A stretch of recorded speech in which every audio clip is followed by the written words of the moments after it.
Unti-unting nagbabago ang aking pakiramdam. Ang mga masayang mata ay unti-unting nawawala.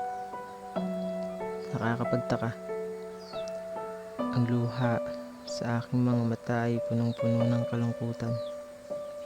Hindi na kayang maiwasan ang mga pagpatak ng mga ito sa lupa. Ipilit ko man takasan ng kalungkutan, ngunit hindi ko kayang lampasan ng ganun na lang.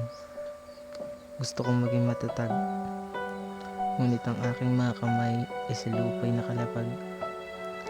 Gusto kong bumangon, ngunit hindi ko kayang makaahon.